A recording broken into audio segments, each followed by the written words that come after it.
అందరికీ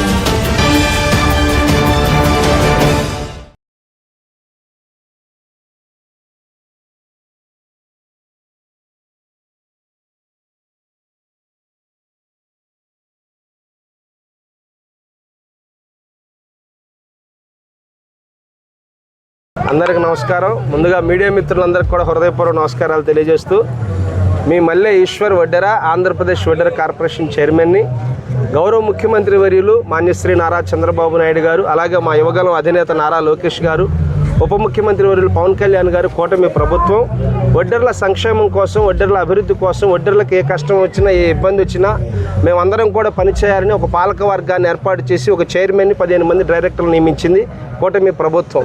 అందులో భాగంగానే గౌరవ ముఖ్యమంత్రి గారి యొక్క చంద్రబాబు నాయుడు గారి యొక్క ఆదేశాల ప్రకారం, అలాగే మా బీసీ మంత్రివర్యులు అనునిత్యం ప్రజల కొరకు పనిచేస్తున్నటువంటి సవితమ్మ గారు, మా స్థానిక ఇక్కడ ఉన్నటువంటి మంత్రివర్యులు మన కొల్లు రవీంద్ర గారు అన్నగారి యొక్క ఆదేశాల ప్రకారం మేమందరం కూడా ఈరోజు మచిలీపట్నం మా కుల బంధువుల యొద్దకు రావడం జరిగింది. ముఖ్యంగా ఈ యొక్క కృష్ణా జిల్లాలో ఉన్నటువంటి మా వడ్డెర్ల స్థితిగతులు, మా వడ్డెర్లు ఏ వృత్తి చేస్తున్నారు, వాళ్ళకి రేపు పొద్దున ఆదరణ 3లో ఏ పరికరాలు అవసరమవుతాయి, లేదా ఇంకా భవిష్యత్తులో వడ్డెర్ల సంక్షేమం కోసం కూటమి ప్రభుత్వం ఎలాంటి నిర్ణయాలు తీసుకోవాలనే విధంగా వడ్డెర్ల సంక్షేమం కోసం, మీకోసం మీ ఈశ్వర వడ్డెర కార్యక్రమాన్ని రాష్ట్ర వ్యాప్తంగా కూడా నిర్వహిస్తున్నాం. అందులో భాగంగా అన్ని జిల్లాలు పర్యటించాం. అన్ని జిల్లాల్లో ఉన్నటువంటి వడ్డెర కుల బంధువులందరినీ కూడా స్వయంగా వెళ్ళి నేను కలుసుకున్నాను. మా డైరెక్టర్స్, నేను కూడా అందరం కూడా కులం కోసం కష్టపడి పనిచేస్తున్నాం. మా యొక్క సామాజిక వర్గం, వడ్డెర సామాజిక వర్గం నిరంతరము ప్రమాదంతో కూడినటువంటి వృత్తి చేస్తుంది. కొండ పని చేసినా, మట్టి పని చేసినా, భవన నిర్మాణ రంగాల్లో పని చేస్తున్నా మా వడ్డెర్లే అత్యధికంగా శ్రమిస్తున్నారు. మీరు ఉదాహరణకు ఒక విషయాన్ని గమనించండి. ఈ రాష్ట్రంలో కావచ్చు, దేశంలో కావచ్చు, ప్రజా సంక్షేమానికి అవసరమైన కట్టడాలన్నీ కూడా వడ్డెర్ల శ్రామిక శ్రమతోనే నిర్మించబడ్డాయి.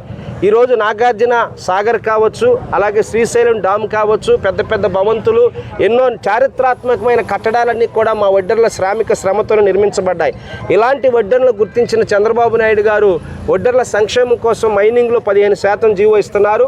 దానికి గౌరవ మంత్రివర్యులు కొల్లు రవీంద్ర గారు కూడా అనునిత్యం కష్టపడుతూ ఆ జీవో కూడా చాలా పటిష్టంగా ఉండే విధంగా 15% రిజర్వేషన్ అమలయ్యి, అలాగే బయట వేరే సామాజిక వర్గాల వాళ్ళు 1 లక్ష రూపాయలు డెడ్ రెంట్ అవి కడితే మా సామాజిక వర్గం తక్కువ పర్సెంటేజ్లో సేనరీస్ కట్టి క్వారీల్లో పని చేసుకునే వ్యక్తులుగా కాకుండా క్వారీ యాజమానులుగా వడ్డెర్లను తీర్చిదిద్దాలనే లక్ష్యంతో కూటమి ప్రభుత్వం పనిచేస్తుందని మీకు మీడియా ద్వారా తెలియజేస్తున్నాను. అలాగే నిన్న గౌరవ మంత్రివర్యులు నారా లోకేష్ బాబు గారు మరి జాబ్ క్యాలెండర్ రిలీజ్ చేశారు. దాంట్లో ఎంతోమంది నిరుద్యోగంతో ఉన్నటువంటి మా వడ్డెర బిడ్డలు కావచ్చు, అనేక బీసీ కులాల బిడ్డలు కావచ్చు, నిరుద్యోగ సమస్యతో ఉద్యోగాలు లేకుండా ఇబ్బంది పడకూడదని లోకేష్ గారు ఏదైతే యువగలం పాదయాత్రలో మాట ఇచ్చారో యువతకు, ఫస్ట్ గవర్నమెంట్ రాగానే జాబ్ క్యాలెండర్ రిలీజ్ చేశారు. మరలా మెగా డిఎస్సి పెట్టారు, ఉచిత కోచింగ్ సెంటర్లు పెట్టారు. నిన్న ఉగాది పండుగ రోజు నారా లోకేష్ గారు మరలా మెగా జాబ్ క్యాలెండర్ రిలీజ్ చేశారు. అంటే మీరు ఒకసారి గమనించండి, రాష్ట్రంలో ఉన్నటువంటి బీసీ కులాలని అందరం కూడా మన సంక్షేమం కొరకు, మన అభివృద్ధి కొరకు కష్టపడుతుంది కూటమి ప్రభుత్వం.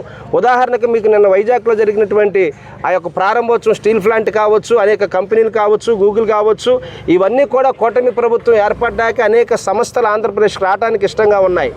ఈ యొక్క సంస్థల ద్వారా మా వడ్డెర సామాజిక వర్గంలో చదువుకొని ఉద్యోగాలు లేకుండా ఇబ్బంది పడుతున్న పిల్లలందరూ కూడా పొరుగు రాష్ట్రాలకు వెళ్లకుండా స్థానికంగా ఇక్కడ ఈ రాష్ట్రంలో ఉద్యోగాలు చేసుకునే విధంగా లోకేష్ బాబు గారు ఒక వినూత్న ఆలోచనతో ముందుకెళ్తున్నారు. దానికి లోకేష్ బాబు గారికి, ముఖ్యమంత్రి చంద్రబాబు నాయుడు గారికి, పవన్ కళ్యాణ్ గారికి రాష్ట్ర వడ్డెర సామాజిక వర్గం తరపున హృదయపూర్వక నమస్కారాలు తెలియజేస్తున్నాను.